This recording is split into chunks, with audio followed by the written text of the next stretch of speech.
Aș recomanda mai ales pentru curajul pe care ți-l dă. Cel puțin mie mi-a dat foarte mult curaj. Dacă niște adolescente, dacă niște fete de 10-15 ani au curajul să-și spună în fața unui public destul de rar ideile pe care ele le au, eu de ce n-aș avea curajul să fac multe lucruri? Iar într-o zi am dat de un articol că România se află pe primul loc din Europa cu cele mai multe cazuri de mame minore și am zis că aceasta este problema pe care vrem să o abordăm. Hei, hei! Bun venit la un nou podcast alături de echipele de la Technovation Girls. Astăzi avem echipa MyBit. Bună, Crina! Mulțumim de invitație! Ne simțim foarte bine și chiar suntem bucuroase că ne aflăm la acest podcast. Mă bucur foarte mult! Ce faceți, cine sunteți și cum de ați dorit să participați în proiectul Technovation Girls? Noi suntem Medea, Iarina, Briana, Ioana și Teodora. Dacă observați, inițialele noastre sunt numele nostru, MyBit. Și noi am participat pentru că doamna dirigintă ne-a lăsat această provocare, Technovation Girls, și noi chiar am vrut să facem o schimbare, chiar am vrut să ne devotăm unei cauze și să reușim să facem chestia asta. Și suntem de la Colegiul Național Ferdinand I, am uitat să anunț. Super tare, fetelor! Despre ce este proiectul vostru, fetelor? Aplicația noastră are ca temă educația sexuală, dar și mamele minore, pentru că vrem să ajutăm adolescenții în a înțelege această temă vastă, prin lecții, videoclipuri și mai mult ajutor pentru mame. Super tare, foarte tare inițiativa voastră. Care au fost principalele voastre provocări întâlnite în Technovation Girls? În primul rând, ne-a fost foarte greu să ne împărțim timpul, întrucât fiecare are câte un program diferit pe care ne-a fost foarte greu să-l suprapunem. Și în același timp, opiniile contradictorii pe care le aveam uneori nu se potriveau și ne-a fost greu să găsim idei care ne plăceau tuturor. noi nu am știut ce am vrut să facem de la început și chiar am stat să ne gândim un timp destul de lung, iar într-o zi am dat de un articol că România se află pe primul loc din Europa cu cele mai multe cazuri de mame minore și am zis că aceasta este problema pe care vrem să o abordăm. Super tare, mă bucur că ați găsit chiar o resursă după care v-ați luat și că ați abordat această problemă des întâlnită în România. Ce lecție importantă ați învățat pe parcursul proiectului Technovation Girls? Eu personal am învățat că oricât de tare mi-aș dori să fac unele lucruri singură și cred că o să reușesc, fără echipa mea nu pot să duc la un sfârșit foarte bun și în cel mai bun mod să ajungă aplicația noastră și am învățat și să codez. Am învățat să nu-mi fie frică de necunoscut, deoarece Technovation Girls chiar a fost o noutate și o experiență nouă. Eu am realizat că nu trebuie să renunț atunci când dau de obstacole. Eu am învățat cum să creez animații și datorită lor mi-am dat seama cum îmi organizez mai bine timpul. Eu am realizat cât de important este să abordăm un subiect sensibil, întrucât acesta poate să aibă un impact imens asupra societății. Cum credeți că v-a schimbat experiența Technovation Girls? Ne-am uitat în spatele cortinei și am reușit să aflăm adevărul despre o temă de actualitate despre care nu se vorbește atât de mult. Voi erați prietene și înainte de Technovation Girls? Da! Și simțiți că vi s-a schimbat perspectiva legată de prietenie după Technovation Girls? Da, desigur. În această perioadă am învățat cum să ne înțelegem între noi și cum să trecem peste certurile pe care le-am avut, dar în mare parte am învățat cum să colaborăm între noi. De tare, mă bucur că Technovation Girls chiar leagă prietenii. După cum știu, cam fiecare echipă a avut câte un mentor. Voi ați avut un mentor? Da, noi am vorbit cu mentorul nostru și ne-a dat câteva idei foarte bune și ne-a susținut în continuare.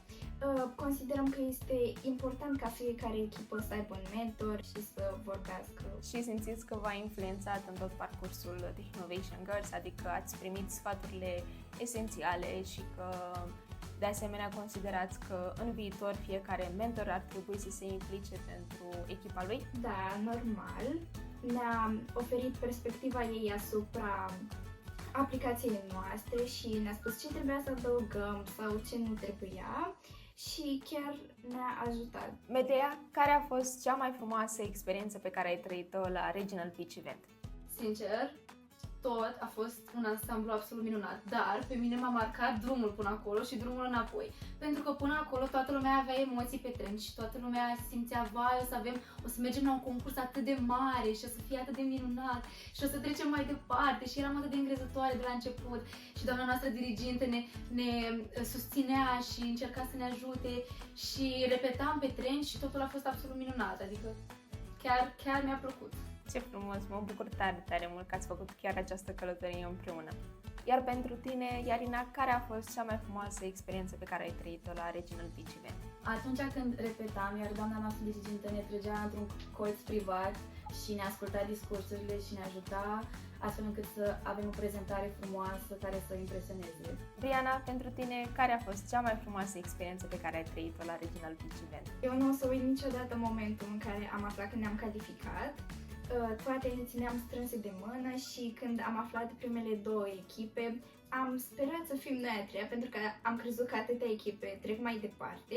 În schimb, am avut o surpriză după ce s-a continuat alegerea de echipe și noi am fost următoarea și am sărit de bucurie, am avut foarte multe emoții în acel moment și chiar nu o să uit niciodată asta. Ioana, pentru tine, care a fost cea mai frumoasă experiență pe care ai trăit-o la Regional Beach Event? Pentru mine, cea mai frumoasă amintire este cea în care m-am dus în public și am împărțit cărțile de vizită și stickerele și reacția persoanelor din public atunci când le-am văzut și curiozitatea pe care am citit-o pe fața lor m-a impresionat profund și mă bucur foarte mult că am avut ocazia să fac acest lucru și să le văd reacțiile. Teodora, pentru tine, care a fost cea mai frumoasă experiență pe care ai trăit-o la Regional Beach Event? Feedback-ul pe care l-am primit din partea juraților a fost foarte de ajutor, întrucât ne va ajuta pe mine și pe echipa mea să ne dezvoltăm în continuare aplicația și să o îmbunătățim.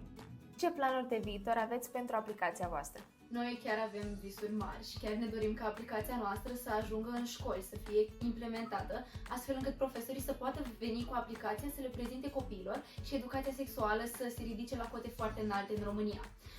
Mai dorim pentru mamele minore să facem o parte în care se poată comunica direct cu medicii, astfel că orice problemă ar avea să se poată comunica și întrebările adolescenților să poată fi găsit un răspuns, pentru că nu există locuri în care răspunsurile se poate fi date prompt, cum ar fi în aplicația noastră. Dorim să punem și în foarte multe limbi, germană, engleză, română, în engleză avem deja, în română, în franceză, spaniolă și pentru că vrem ca aplicația noastră să ajungă pe tot globul, pentru că problema noastră nu este doar în România, este peste tot. Și ne mai dorim și ca să o publicăm, să fie valabilă pentru toată lumea care își dorește să ne încerce aplicația. De asemenea, avem un plan să continuăm cu crearea videoclipurilor, nu doar cu poveștile pe care le-am făcut deja, ci și cu lecții despre bolile pe care le avem în aplicație, ca să fie și mai ușor de înțeles pentru toată lumea. Avem de asemenea în plan să ne ocupăm și mai mult de social media, astfel încât încolo ne veți găsi atât pe Instagram cât și pe TikTok. Și vrem să mergem atât în școala noastră la orele de biologie, cât poate și în alte școli de la noi din oraș și poate și în alte orașe, să ne prezentăm aplicația și ideea noastră, în speranța că vom inspira mai multă lume să înțeleagă acest topic. Super tare, mult succes și chiar îmi place ceea ce vă doriți voi pentru aplicația voastră. Ce sfaturi aveți pentru fetele care doresc în viitor să participe la Technovation Girls? Sfatul meu pentru ele este că orice idee este o idee bună și trebuie să aibă încredere în ea. De asemenea, ele nu trebuie să se dea bătute în fața obstacolelor care pot apărea pe parcursul călătoriei lor și să aibă încredere în ele, pentru că în final o să reușească. Cum pot ascultătorii noștri să vă sprijine și să afle mai multe despre aplicația voastră? Ascultătorii noștri ne pot găsi pe pagina de Instagram, unde postăm destul de des, pentru că chiar ne dedicăm acestui subiect. Ei ne pot susține prin a ne instala aplicația, care se găsește pe App Store sub numele de Teen Talk. Deci ați auzit, puteți să descărcați aplicația fetelor și să le sprijiniți și de asemenea, dacă considerați că vreți să le oferiți un feedback, ele sigur sunt deschise. Vă mulțumesc, fetelor, pentru timpul acordat și vă mulțumesc că ați participat la acest podcast, unde am aflat mai multe despre aplicația voastră și despre parcursul Technovation Girls. Îți mulțumim și noi, Crina, pentru această invitație și de asemenea pentru oportunitatea de a participa la acest concurs.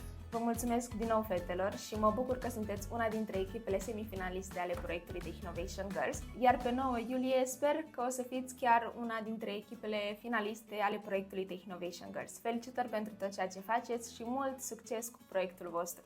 Mulțumim!